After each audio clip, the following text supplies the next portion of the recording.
21:10 p.m. Still Sunday. Happy Sinful Sunday, y'all. So, movie review, triple feature. Yesterday, I got to the movies after 2 week delay, which wasn't so bad. And I saw Joker, Folie, Deux, Wild Robot, and Venom: The Last Dance. In D-Box, by the way. Yeah. Yeah, I don't know. One thing that was really weird about Joker was that they had it for D-Box. Like, that was weird. Like, I've never seen that for a movie like that. That was just weird. It did, when I watched it, it didn't fit for D-Box, in my opinion. Not even 3D. Like, nah. So, here's my thoughts on these films. Joker first. Folks who said this sucked because it was a musical were wrong. They let it fail on purpose. Like, there's a handful of them, but they enhance the story so much more. They really do. Because it plays into Arthur's mindset. Like, he dissociates. Duh. Dissociates, hallucinates, all that. Add in the fact that Todd Phillips didn't take any calls from James Gunn or studio heads shows he knows what to do. He did. He knew what he was doing. He took the ball and ran with it. And if you were the type that you were expecting the sequel to be explosive and be gritty, well, you done ruined your own expectations. Stop setting expectations for yourself, because then you will only have them ruined in the long run. Don't have expectations. You'll have a better time. Trust me. Ugh. Be like me. I only watch the trailers and look at the posters. That's it. I don't go hunting for leaks. I don't go on Reddit. I don't go on social media and look for shit. No, I wait. It's not that hard. So dumb. Ugh. And I don't go checking other websites that put up stupid bullshit posts.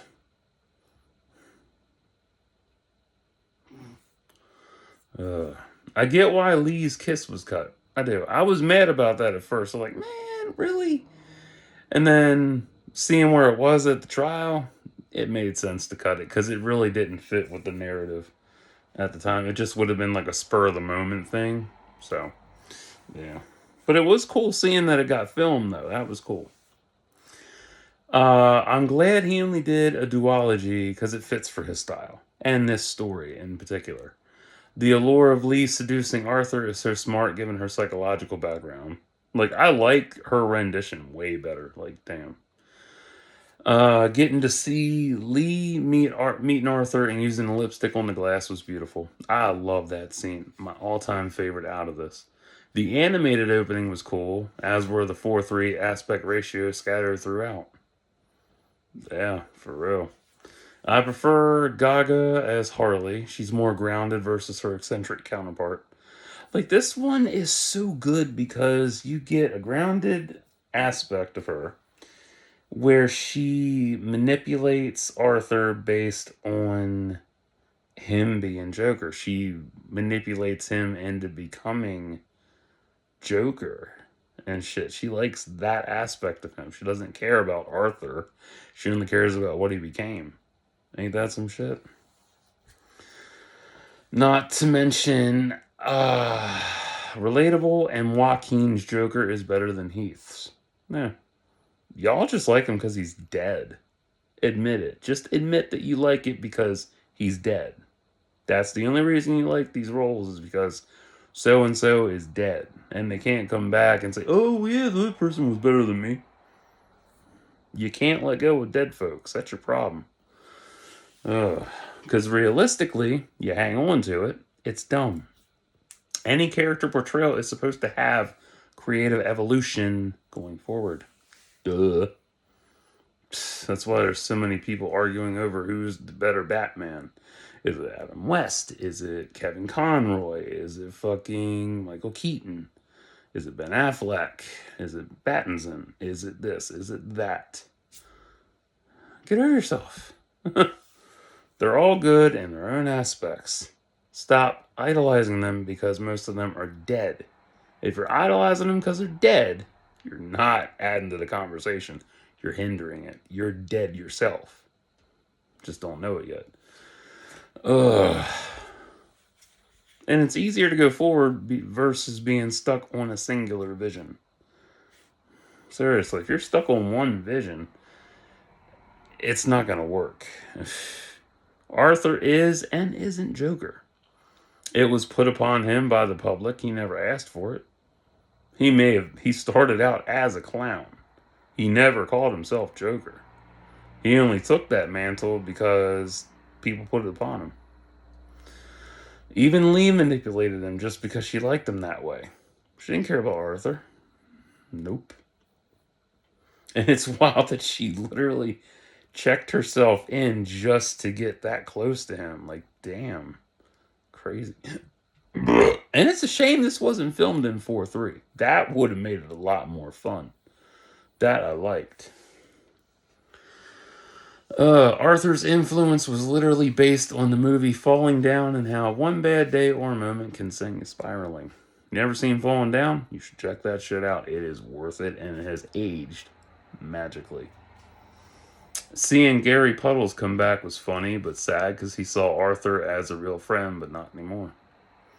Puddles? Is your real name Gary Puddles? Beautiful shit. And that courtroom scene reminded me of The Judge with Robert Downey Jr. and Robert Duvall. Good shit. And even The Juror and what was the other one? The Firm. Yeah. Yeah, like this has so many good elements in it. Like shit. Is Arthur the hero or the villain? He really is the hero for taking a stand against being bullied and failed by the system itself. Though he's the tragic hero because it sucks he got shanked by another inmate and died. And also noticed he scaled back the violence in this. And language. Very shocking. I like the prison guard. I can't remember his fucking name. But he's been in so many different films. I love him. He's good. And I like how method acting this role took for Joaquin. Like, this is a hell of a role. Like, nobody ever wants to take it on because it's too much effort that goes into it. It's a lot of deep dive shit. And it's one of those that takes you out of your comfort zone. Like, that's why you see so many people sticking to what they know best. And even Vin Diesel said in an interview, he was asked, he's like, why... He was asked a question about taking roles, and he said that he didn't like doing kids' films because he thought they would make him look weak. And then he said, he added to that saying that do the role that you're afraid of doing the most because it'll take you out of your comfort zone. Yeah, it was on, what was that? The Pacifier special features. Because I was surprised he was in that. Yeah. It's like the only Disney flick he's done. Aside from Guardians. But yeah. I don't remember when the hell the Pacifier came out. Fuck. To be honest, there's no way that you could do a trilogy with this. It wouldn't pan out. It really wouldn't. A duology was the best route. That's why it was so good. How would I rate this? 9.4 out of 10. And a good ending to it. Yeah. Yeah, to bash it because it had musical numbers in it. That's the pettiest shit ever. That's like saying Showgirls was bad because it had too much nudity. Or saying, or no, Porky's. Saying Porky's was bad because it had too much nudity in it. Like, whatever, dude. Or even bashing Showgirls because it didn't have enough dancing in it. Just saying. It's so dumb. Like, I swear. I hate people because y'all don't know how to make a fucking decision or be unique. You always just go with the fucking herd mentality. And it's sad. It's really sad. Oh, they're singing in it. I'm not watching this. This isn't a DC flick. DC Comics doesn't have singing in it. Okay. Alright. You don't like creative visions. You don't like creativity in your shit, you need help.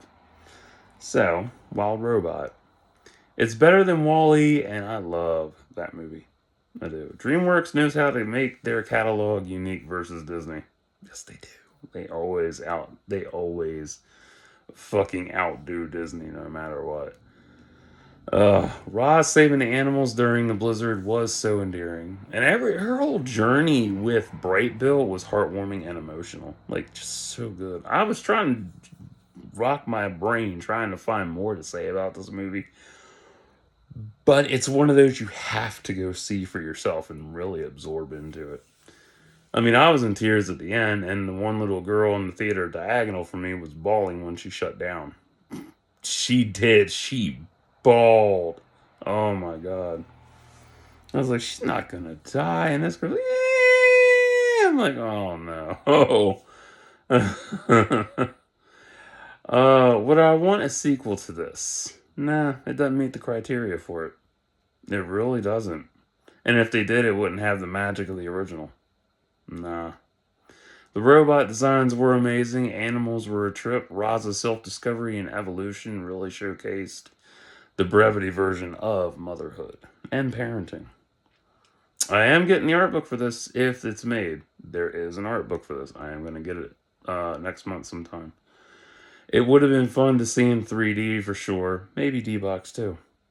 How would I rate this? 8 out of 10. So good. It's goddamn good, man. Shit. I love my kids' flicks. Oh, Venom: The Last Dance. Oh my. Oh my. The post-credit scene with the bartender was useless, and I was right. Null's intro was dull. Hashtag Null is dull. So stupid. Because it's funny. There's a lot more to this shit, too. Like, it's interesting that Andy Serkis is playing Null. And I can foresee him saying, oh, I had a better time playing Gollum Smeagol versus Null. I can see him saying that. And even Caesar. Fuck.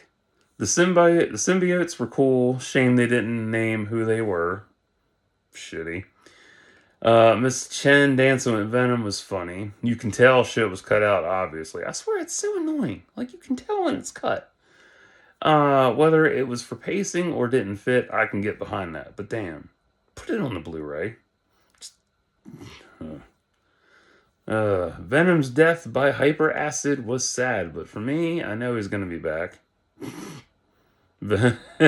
Actually, he will be. Strickland had that vial of Venom sample, but I don't know where that went to. From the bar. I don't know where that vial's at, though. Xenophage versus the symbiotes was really fucking cool in D-Box. D-Box for this is a must. Let's see. There was so much about that movie that was just, it was good and shit, but at the same time, just, I don't know. Eddie's encounter with Martin and family was funny. Did Venom need a trilogy? Not really. Would have been nice to see the Imperium finding Mulligan, but oh well. Because all you see is him just being hauled the fuck in. Not to mention the whole layout of the base itself. I thought Christmas was a joke because of the tree pin she wore, but turns out that's her name. Sadie Christmas. Lazy fucking writing. Although, she was pretty badass fighting them xenophages. Hell yeah, man. That whole base fight was just spectacular. That was the best. Ugh. And I didn't like how quickly the symbiotes were killed either. Like, fuck.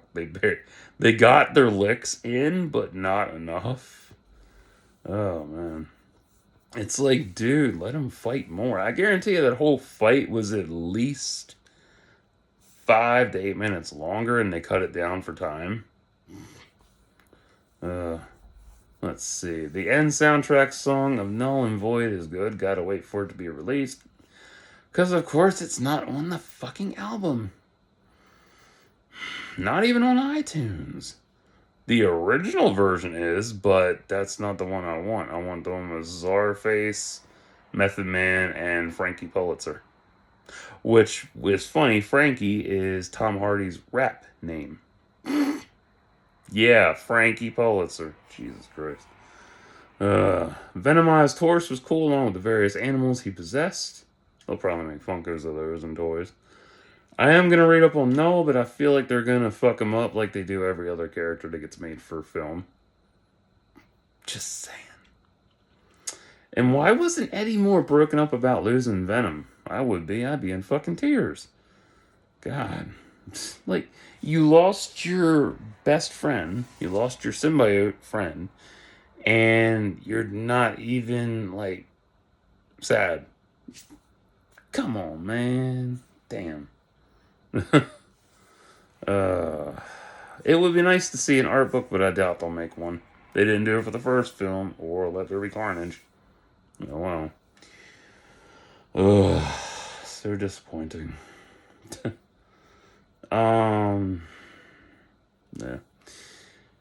And the Xenophage is literally the brother of the Deviants from Immortals. Or not Immortals. Idiot. Eternals. Close. Wrong name, though. Right Val, wrong placement. Right Val, wrong film. Shit. Literally. How would I score this? 7.6 out of 10 for sure. Could have done without the post and end credit shit.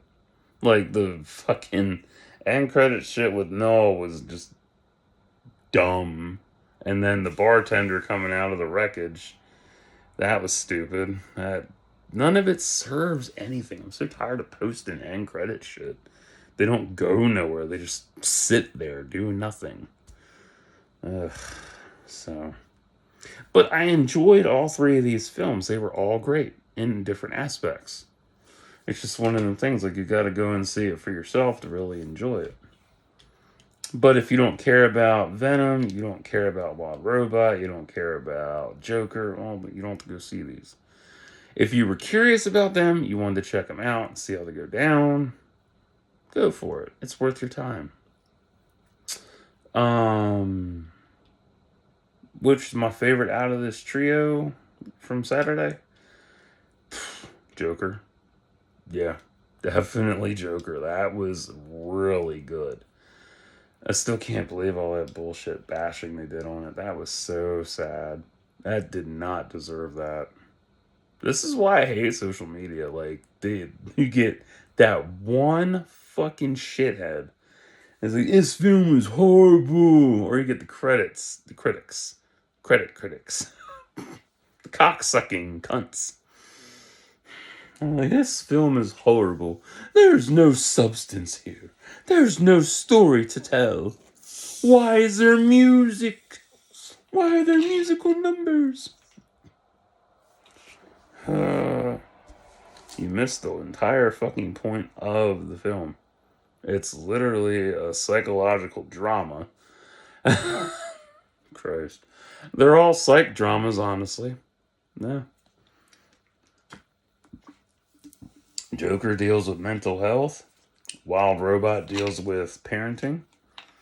And Venom deals with symbiosis and its effects. Well, you don't see the effects, obviously, because, it's pandered to kids, but it's there.